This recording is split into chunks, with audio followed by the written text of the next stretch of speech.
باب جلود المیتۃ قبل ان تدبغ. جلود کھالیں، المیتہ مردار کی، یعنی مردار جانور، مثلا بکری ذبح کیے بغیر ویسے ہی مر گئی. اب بکری کا گوشت تو مری ہوئی کا نہیں کھا سکتے کہ قرآن میں حرام کیا گیا، لیکن کیا کھال بھی استعمال نہیں ہو سکتی؟ یہ ہو سکتی ہے. اب یہ ہے کہ ہو سکتی ہے جب اس کو کیا کیا جائے، اسٹیرلائز کر لیا جائے، دباغت کر لی جائے، رنگ اس پہ چڑھا دیا جائے. حدثنا زہیر بن حرب حدثنا یعقوب بن ابراہیم حدثنا ابی ان صالح قال حدثني ابن شهاب ان عبید اللہ بن عبد اللہ اخبره ان عبد اللہ بن عباس رضی اللہ عنہما اخبره ان رسول اللہ صلی اللہ علیہ وسلم مر بشاة میتۃ، کہ نبی صلی اللہ علیہ وسلم ایک مردہ بکری کے پاس سے گزرے. فقال، تو فرمایا، هل استمتعتم بإهابها، تم نے اس کی کھال سے فائدہ کیوں نہ اٹھایا؟ یعنی بکری تو مر گئی ہے، کھال کیوں ضائع کرتے ہو؟ قالوا انها میتۃ، لوگوں نے کہا یہ تو مردار ہے. قال انما حرم اکلها، فرمایا کہ اس کا کھانا حرام ہے. اس سے کیا پتہ چلتا ہے کہ اگر کوئی چیز حرام اور حلال مکس ہو تو اس میں جو حلال چیز ہے اس سے استفادہ کیا جا سکتا ہے اور حرام کو چھوڑ دیا جائے گا. مثلا آپ دیکھیں جب آپ گوشت کاٹتے ہیں تو اس میں ہر اس تو نہیں کھاتے اس کا، جیسے آنتے وغیرہ ہمارے ہاں نہیں کھائی جاتی، لیکن کچھ اور جگہوں پر ان کے کیا بناتے ہیں، ہاٹ ڈاگس، تو استعمال کیے جا سکتے ہیں. لیکن کچھ لوگ ان کو مکروہ سمجھتے ہیں، نہیں کھاتے اس کو، تو نہ کھائیں. تو یہاں پر کیا فرمایا گیا کہ کسی بھی چیز کے اندر جب حلال اور حرام مکس ہو جائے تو کچھ حرام کی وجہ سے سارا جو ہے وہ ڈسکارڈ نہیں کیا جائے گا، صرف اتنا ہی حصہ چھوڑ دیا جائے گا. مثلا مری ہوئی بکری نہیں بیچ سکتے آپ، لیکن اس کی کھال اتار کر دباغت سے پہلے بھی بیچ سکتے ہیں. باب قتل الخنزیر، خنزیر کو قتل کرنا. وقال جابر حرم النبی صلی اللہ علیہ وسلم بیع الخنزیر، کہ نبی صلی اللہ علیہ وسلم نے کس سے روکا؟ خنزیر کی بیع سے. یعنی وہ نہ اس کی کھال حلال ہے، نہ اس کا گوشت حلال ہے، نہ اس کی کھر، کوئی اس کے جسم کا حصہ جو ہے استعمال نہیں کیا جا سکتا. یعنی جو اس کے باڈی پارٹس کو ٹرانسپلانٹ کرنے کی کوششیں ہو رہی ہیں اس میں مسلمانوں کو مشکل پیش آئے گی، کوئی آلٹرنیٹ تلاش کرنا ہوگا. حدثنا قتيبة ابن سعيد حدثنا الليث عن ابن شهاب عن ابن المسيب انه سمع ابا هريرة رضي الله عنه يقول قال رسول الله صلى الله عليه وسلم والذي نفسي بيده، قسم اس ذات کی جس کے ہاتھ میں میری جان ہے، ليوشكن ان ينزل فيكم ابن مريم، قریب ہے کہ نازل ہوں تم میں عیسیٰ ابن مریم، حکما مقسطا، حاکم عادل، فيكسر الصليب، تو توڑیں گے کس کو؟ صلیب کو. صلیب کیا ہوتی؟ کراس. وَيَقْتُلُ الْخِنْزِيرَ، قتل کریں گے خنزیر کو، ختم کریں گے، یعنی کس کو؟ اس کلچر کو ختم کریں گے. وَيَدَعُ الْجِزْيَةَ، اور جزیہ ساکت کر دیں گے، موقوف کر دیں گے. کیوں؟ کوئی ہوگا ہی نہیں ایسا جس پہ جزیہ عائد ہو. وَيَفِيدَ الْمَالُ، مال خوب بڑھ جائے گا. حَتَّى لَا يَقْبَلَهُ أَحَدٌ، یہاں تک کہ اسے کوئی قبول نہ کرے گا. اب وہ حضرات جو غلام احمد قادیانی کو سمجھتے ہیں کہ وہ مسیح ہیں، تو اگر مان بھی لیں تو یہ سب شرطیں تو نہیں پوری ہوئی نا.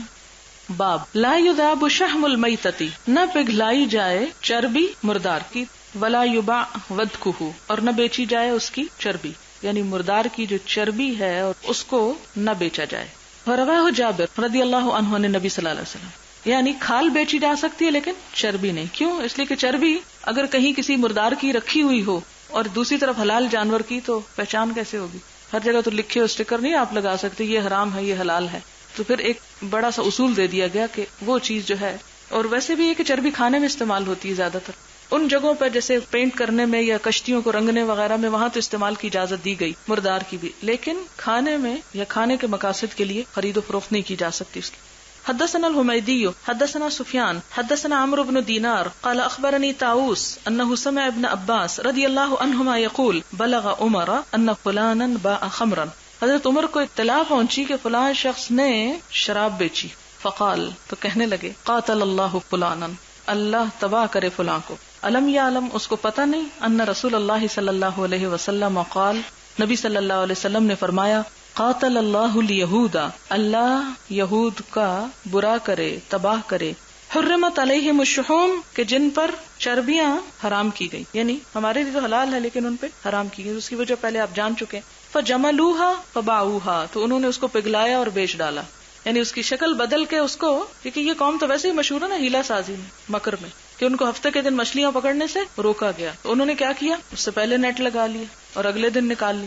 اسی طرح ان کو چربی کھانے سے روکا گیا، تو انہوں نے کیا کیا، کہا خود تو نہیں کھاتے، بیچ دیتے ہیں. تو بہت سے لوگ اب بھی یہ کہتے ہیں نا کہ شراب ہم پیتے تو نہیں، بیچ ہی رہے ہیں نا، بزنس ہے، بزنس ہے. نہیں، جو چیز اس طرح کی حرام بالعین ہے اس کا بزنس بھی جائز نہیں ہے. حدثنا عبدان اخبرنا عبد الله اخبرنا يونس عن ابن شهاب سمعت سعيد بن المسيب عن ابي هريره رضي الله عنه ان رسول الله صلى الله عليه وسلم قال، نبی صلی اللہ علیہ وسلم نے فرمایا، قاتل الله اليهود حرمت عليهم الشحوم، کہ ان پر چربیاں حرام کی گئیں، فباعوها، انہوں نے اس کو بیچ ڈالا، واكلوا اسمانها، اور اس کی قیمت کھا لی. قال ابو عبداللہ، امام بخاری کہتے ہیں قاتلهم اللہ، اس کا معنی کیا ہے؟ لعنهم، اللہ ان پہ لعنت کرے. قتل الخراسون، قرآن پاک میں آتا ہے کہ خراسون مارے گئے، یعنی مراد کیا؟ لعن الخراسون. اور خراسون کون ہوتے ہیں؟ خرس کہتے ہیں اندازہ کرنے کو، یعنی قیاس آرائیاں کرنے والے، ظن و تخمین کی بنیاد پر بات کرنے والے. باب بیع التصاویر التي ليس فيها روح وما يكره من ذلك، ایسی تصویریں بیچنا کہ جن کے اندر روح نہ ہو، یعنی بے جان چیزوں کی، نان لیونگ تھنگز جو ہیں، ان کے ڈیکوریشن پیس وغیرہ بنا کر بیچے جا سکتے ہیں لیکن جاندار نہیں. حدثنا عبد الله بن عبد الوهاب حدثنا يزيد بن زريع اخبرنا عوف عن سعيد بن ابي الحسن قال كنت عند ابن عباس رضي الله عنهما. سعید بن ابو الحسن کہتے ہیں کہ میں ابن عباس رضی اللہ تعالی عنہما کے پاس تھا. اذ اتاه رجل، ان کے پاس ایک شخص آیا، فقال یا ابا عباس، اس نے کہا اے ابو عباس، انی انسان، میں ایک شخص ہوں، انما معیشتی، میری معیشت جو ہے، من صنعت یدی، میرے ہاتھ کی صنعت پر منحصر ہے، وانی اصنع هذه التصاویر، اور میں یہ تصویریں بناتا ہوں، یعنی تصویریں بنا کے بیچتا ہوں، یہی میرا پیشہ ہے. فقال ابن عباس، ابن عباس کہتے ہیں لا احدثک، میں تمہیں کچھ نہیں کہتا، الا ما سمعت من رسول اللہ صلی اللہ علیہ وسلم، مگر وہی جو میں نے نبی صلی اللہ علیہ وسلم سے سن رکھا ہے. سمعته یقول، میں نے آپ کو کہتے ہوئے سنا، من صور صورتا، جس نے کوئی تصویر بنائی، فان اللہ معذبہ، تو اللہ اس کو عذاب دینے والا ہے، حتی ینفخ فیہ الروح، یہاں تک کہ وہ اس میں روح پھونک دے، یعنی ہاتھ سے جو رسم جسے ڈرائنگ یا اسکیچ کرنا ہوتا ہے وہ مراد ہے. ولیس بنافخ فیہا ابدا، اور وہ اس میں کبھی بھی روح پھونک نہیں سکتا. فربا الرجل ربوۃ شدیدۃ، تو اس شخص کا ایک دم حال غیر ہو گیا، واصفر وجہہ، اور اس کا رنگ زرد پڑ گیا.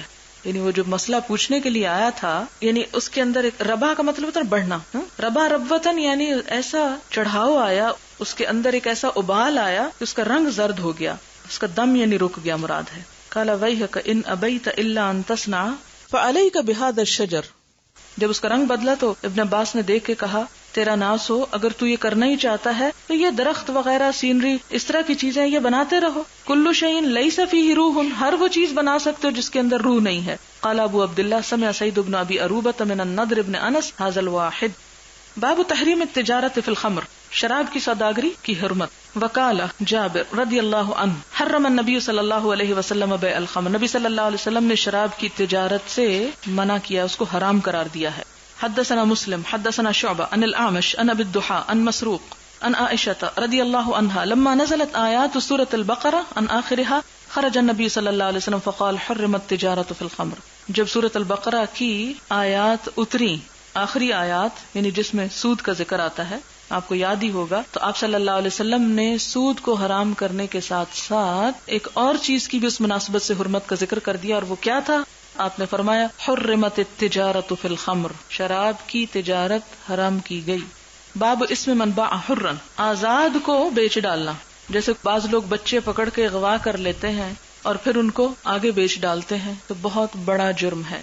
حدثني بشر بن مرحوم حدثنا يحيى بن سليم عن اسماعيل بن أمية عن سعيد بن ابي سعيد عن ابي هريرة رضي الله عنه عن النبي صلى الله عليه وسلم قال، نبی صلی اللہ علیہ وسلم نے فرمایا، قال اللہ، اللہ تعالیٰ فرماتے ہیں، حدیث قدسی ہے، ثلاثۃ، تین لوگ ایسے ہیں، انا خصمهم، میں ان کا دشمن ہوں، یوم القیامت، قیامت کے دن.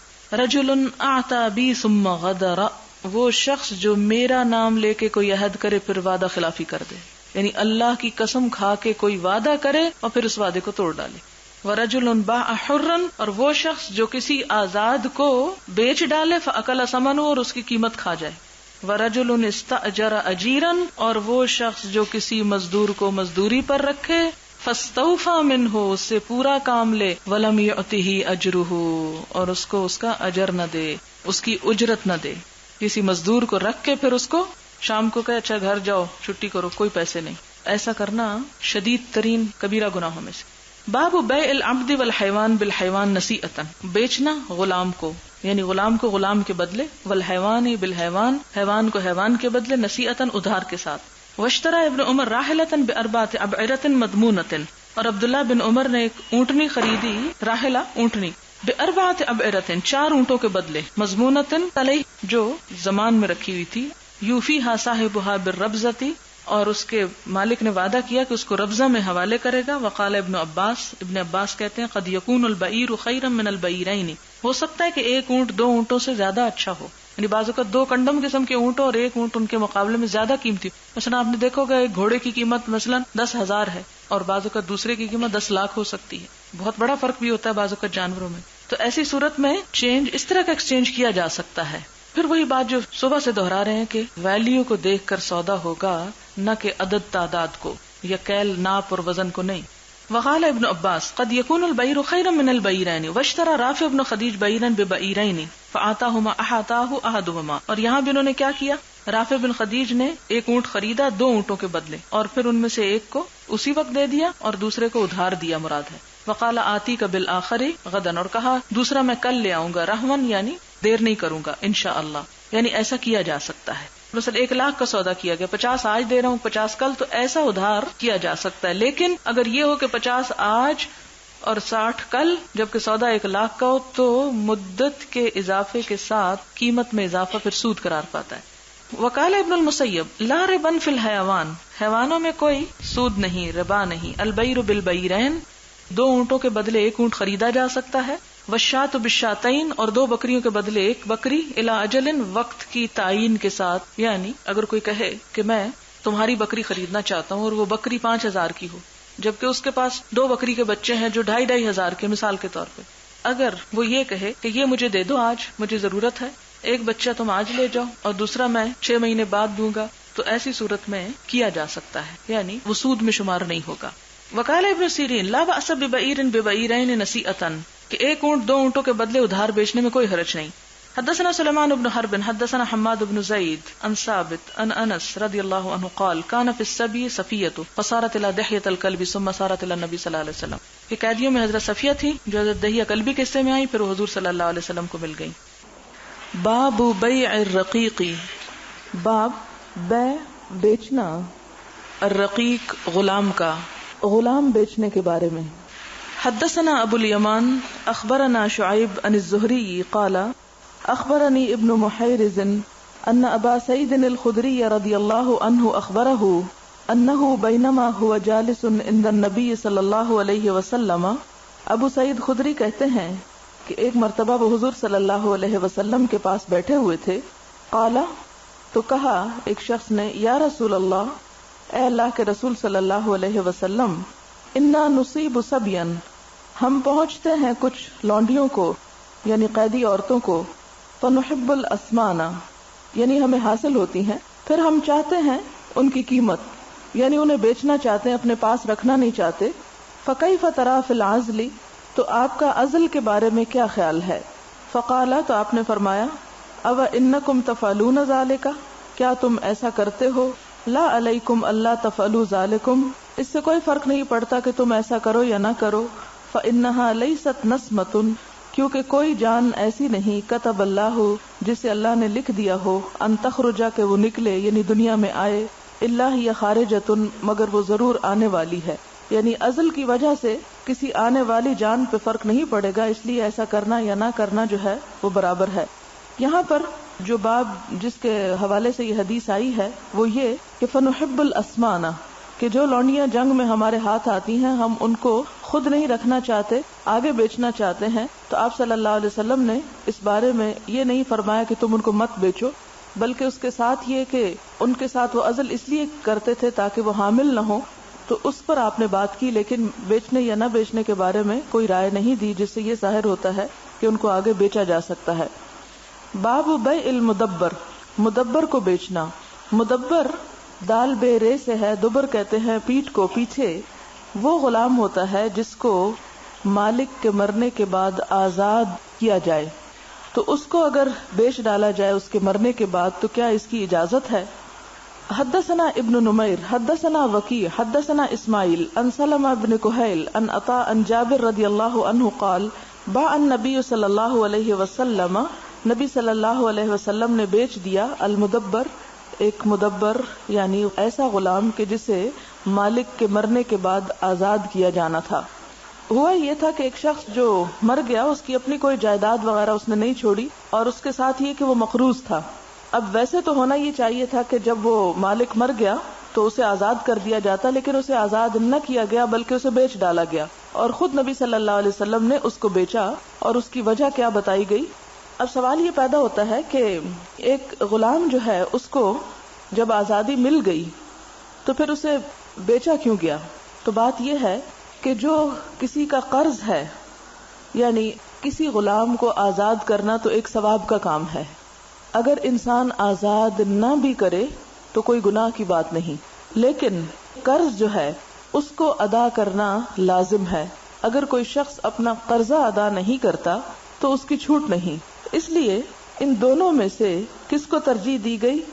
یعنی آزاد کرنے کے ثواب پر فرض ادا کرنے کو ترجیح دی گئی، اس لیے آپ صلی اللہ علیہ وسلم نے اس شخص کی جو بقیہ وراثت تھی یا ترکہ تھا، وہ ایک غلام کے سوا کچھ نہیں تھا، لہٰذا اسی کو بیچ کر اس کا قرض ادا کیا گیا، اس لیے آپ نے اس کو بیچ ڈالا۔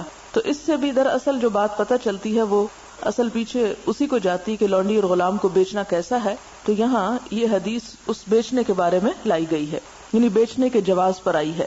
حدثنا قتیبۃ حدثنا سفیان عن عمرو سمع جابر بن عبد اللہ رضی اللہ عنہما یقول باعہ رسول اللہ صلی اللہ علیہ وسلم۔ ایک اور روایت میں آتا ہے کہ اس مدبر کو نبی صلی اللہ علیہ وسلم نے خود بیچا تھا۔ اب ویسے تو آپ سوچ رہے ہوں گے کہ اس حدیث کے پڑھنے کا کیا فائدہ، نہ تو آج کل کوئی غلام ہے اور نہ ہی کوئی بیچنے اور خریدنے کا سوال پیدا ہوتا ہے، لیکن آپ نے یہ دیکھا ہوگا کہ بہت سے اسلام دشمن لوگ جو ہیں وہ ایسی ہی روایات اور ایسی ہی چیزوں کو سامنے لا کر اسلام پر الزام تراشی کرتے ہیں، جس کا جواب آپ کو معلوم ہونا چاہیے کہ اس فعل کی توجیہ کیا ہے، آپ نے ایسا کیوں کیا۔ حدثني زهير بن حرب حدثنا يعقوب حدثنا أبي عن صالح قال حدث ابن شهاب أن عبيد الله أخبره أن زيد بن خالد وأبا هريرة رضي الله عنهما أخبراه أنهما سمع رسول الله صلی اللہ علیہ وسلم یسأل عن الامۃ، کہ نبی صلی اللہ علیہ وسلم سے پوچھا گیا، سوال کیا گیا ایک لونڈی کے بارے میں، تزنی جو زنا کرتی ہے، ولم تحسن اور اس کا نکاح نہیں ہوا۔ احسان حسن کہتے ہیں قید نکاح میں لانا، یعنی وہ قید نکاح میں نہیں لائی گئی۔ قال اجلدوها، تو آپ نے فرمایا کہ اس کو کوڑے مارو۔ ثم ان زنت، پھر اگر وہ پھر زنا کرے، فجلدوها، پھر اس کو کوڑے مارو۔ ثم بیعوها، پھر اس کو بیچ ڈالو۔ بعد الثالثۃ او الرابعۃ، یعنی 3 مرتبہ حد جاری کرنے کے بعد بھی اگر وہ اس جرم سے باز نہ آئے تو اس کو بیچ ڈالو۔ اب سوال یہ پیدا ہوتا ہے، یہ شاید آپ کے ذہن میں سوال آ رہا ہو کہ زنا ایک عیب ہے جو کسی اس شخص کے اندر پایا جاتا ہے، تو کیا اس کی وجہ سے اگر اس کو بیچا جا رہا ہے تو ایسا سودا نہیں بیچا جا رہا جس میں عیب پایا جاتا ہے، اور عیب دار چیز کو تو بیچنا نہیں چاہیے؟ تو اس میں 2 باتیں ہیں، ایک تو یہ کہ بیچنے سے پہلے بتایا جائے گا کہ اس کے اندر عیب کیا ہے، اور دوسری بات یہاں بیچنے کا جو حکمت ہے یا بیچنے کا جو حکم دیا گیا وہ اس لیے دیا گیا کہ بعض اوقات حالات اور جگہ کے بدلنے سے عادات بھی بدل جاتی۔ ایک شخص جو ایک خاص مقام پر، ایک خاص موقع پر ایک برائی سے نہیں بچ سکتا، جب اس کا ماحول تبدیل کر دیا جاتا ہے یا اس کا مالک تبدیل ہو جائے جو اس سے زیادہ سخت گیر ہو، تو اس صورت میں اس کا وہ جرم بھی چھٹ سکتا ہے، اس لیے یہاں پر اس کو بیچنے کا حکم دیا گیا۔ پھر دوسری بات یہ ہے کہ اس سے یہ بھی پتہ چلتا ہے اس حدیث سے کہ جو غلام عورتیں ہیں ان پر رجم کی سزا نہیں ہوگی بلکہ اس کی کوڑے مارنے ہی کی ہوگی، جس طرح قرآن میں آتا نا کہ ان کو آزاد عورتوں کے مقابلے میں نصف عذاب ہوگا۔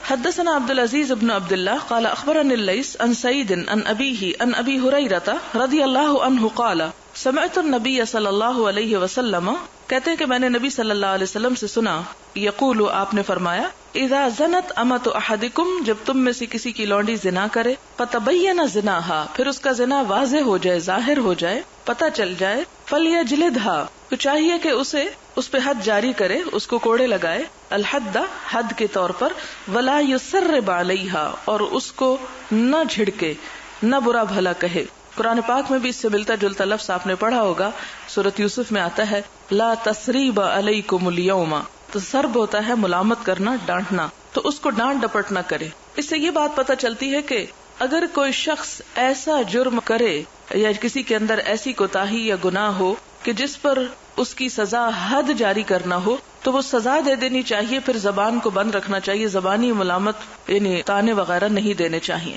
کیونکہ اس کا کچھ فائدہ نہیں. ثم ان زنت، پھر اگر وہ زنا کرے فلیجلدها الحد، پھر اس پہ حد جاری کرے، ولا یسرب، اور اس کو مت جھڑکے. ثم ان زنت الثالثہ، پھر تیسری مرتبہ کرے، فتبین زناها، اس کا زنا واضح ہو جائے، فلیبعها، تو چاہیے کہ پھر اس کو بیچ ڈالے، ولو بحبل من شعر، خواہ ایک رسی کے بدلے جو بالوں سے بنی ہوئی ہو. مراد یہ کہ چھوٹی سی چھوٹی قیمت کے عوض بھی اسے بیچ دینا چاہیے. حبل من شعر یعنی پھر وہ یہ نہ دیکھے کہ اس کی قیمت ابھی صحیح نہیں لگ رہی تو اسے ابھی نہیں بیچتا، نہیں پھر بیچ ڈالے. باب هل يسافر بالجاریۃ قبل ان یستبرأها، کیا سفر کر سکتا ہے لونڈی کے ساتھ اس سے پہلے کہ اس کا استبراء ہو؟ استبراء ہوتا ہے لونڈی جب خریدی جائے تو اس کے بعد اس کو جب تک ایک دفعہ حیض نہ آ جائے اس کے ساتھ مباشرت نہیں کی جا سکتی، کیونکہ اس سے واضح ہو جائے گا کہ وہ حامل ہے یا نہیں، تاکہ نسب میں خلط ملط نہ ہو. اور اگر وہ حامل ہے تو جب تک وہ وضع حمل نہ ہو جائے اس وقت تک اس سے کوئی جسمانی تعلق قائم نہیں ہوگا. تو یہاں پر یہ ہے کہ اب خرید لی، اب یہ ہے کہ پتہ چلا کہ وہ حامل ہے، استبراء رحم نہیں ہوا، تو کیا وہ اس کو اپنے ساتھ سفر وغیرہ میں لے جا سکتا ہے، یعنی ایک طرح سے وہ اس کی محرم ہو سکتا ہے یا نہیں.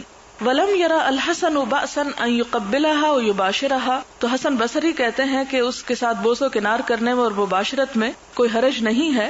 وقال ابن عمر رضی اللہ عنہما اذا وهبت الولیدۃ التي توطأ او بیعت او عتقت فلیستبرأ.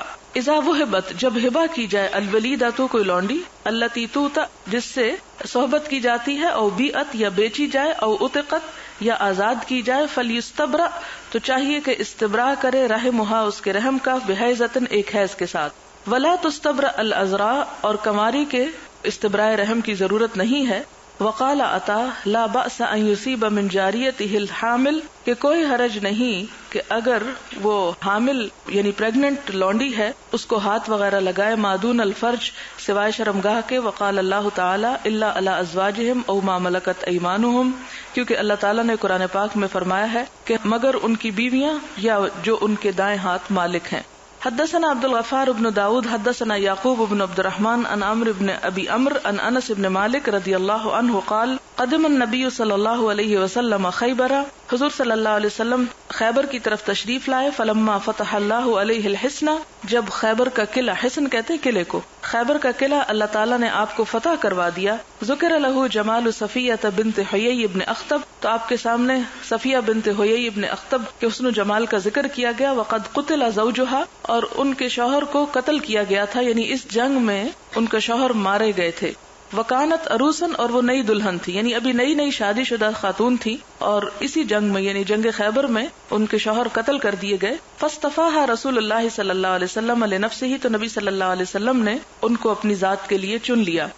اور اس میں یہ تھا کہ یہ نہیں کہ آپ صلی اللہ علیہ وسلم نے خود اختیار کیا تھا، بلکہ صحابہ کرام نے مشورہ دیا تھا کہ وہ ایک سردار کی بیٹی ہیں تو کسی عام صحابی کے لیے مناسب نہیں ان کو دیا جانا، اس لیے اگر آپ خود ان کو اپنے لیے اختیار کریں، خود اپنے لیے لے لیں تو زیادہ بہتر ہے. تو نبی صلی اللہ علیہ وسلم نے ان کو لونڈی کے طور پر نہیں لیا بلکہ ان کو آزاد کیا اور ان کے ساتھ نکاح کیا. فاصطفاها رسول اللہ صلی اللہ علیہ وسلم لنفسه فخرج بها حتى بلغنا سد الروحا، کہتے کہ پھر آپ ان کو لے کے نکلے، یعنی خیبر سے واپسی پہ مدینہ کی طرف لے آئے، یہاں تک کہ ہم سد روحا کے مقام پر پہنچے. حلت، تو پھر وہ پاک ہوئی، یعنی وہ حائضہ تھیں اور پھر وہ پاک ہوئی. فبنا بہا، تو نبی صلی اللہ علیہ وسلم نے ان کے ساتھ بنا کیا. ثم صنع حیثن، پھر آپ نے ان کے لیے حیث تیار کیا. حیث ہوتا ہے کھانا جس میں کھجور، گھی اور پنیر وغیرہ ملایا جاتے کہ حلوے کی طرح. فی نطعن، دسترخوان پر رکھا گیا. صغیر، چھوٹے سے، یعنی ایک حلوہ تیار کر کے چھوٹے سے دسترخوان پہ رکھا گیا. ثم قال رسول اللہ صلی اللہ علیہ وسلم، پھر نبی صلی اللہ علیہ وسلم نے فرمایا آذن من حولک، کہ تمہارے آس پاس جو قریب قریب لوگ ہیں ان کو بلا لو. فکانت تلک ولیمۃ رسول اللہ صلی اللہ علیہ وسلم علی صفیہ، تو یہ حضور صلی اللہ علیہ وسلم کا ولیمہ تھا حضرت صفیہ کے نکاح کے بعد. ثم خرجنا الی المدینہ، پھر ہم مدینہ کی طرف آئے. قال کہتے ہیں فرأیت رسول اللہ صلی اللہ علیہ وسلم میں نے دیکھا کہ نبی صلی اللہ علیہ وسلم یحوی لها وراءه بعباءۃ کہ آپ نے اپنے پیچھے حضرت صفیہ کے لیے ایک گدی تیار کی، یعنی اونٹ پر بٹھانے کے لیے. یحوی کا مطلب ہوتا ہے گول کرنا. حاوی کا لفظ بھی اسی سے ہے، حاوی گھیرنا، یعنی اس طرح کا گول قسم کا کشن تیار کیا، کیونکہ وہ اونٹ پہ ڈائریکٹ ان کو نہیں بٹھایا بلکہ اباء یعنی ایک کمبل کے ساتھ، ایک بڑی چادر کے ساتھ ایک کشن تیار کیا، گدی بنائی اور اس پر حضرت صفیہ کو بٹھایا.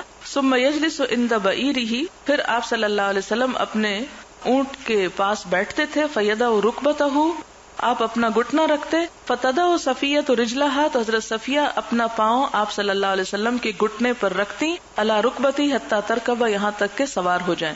یہاں اس حدیث کے آخری حصے میں بتایا یہ جا رہا ہے کہ حضور صلی اللہ علیہ وسلم اپنی ازواج مطہرات کا کس حد تک خیال رکھتے تھے، یعنی سواری پر ان کے آرام کا اور سواری پر بیٹھنے کے لیے کس طرح خود کو پیش کرتے کہ وہ ان کے اوپر پاؤں رکھ کر اوپر سوار ہوتی. تو اس میں خواتین کی عزت و اکرام کے جو نمونہ ہے وہ بھی ایک طرح سے پیش کیا گیا ہے. وآخر دعوانا ان الحمدللہ رب العالمین. سبحانک اللہم وبحمدک نشہد ان لا الہ الا انت نستغفرک ونتوب الیک. والسلام علیکم ورحمۃ اللہ وبرکاتہ.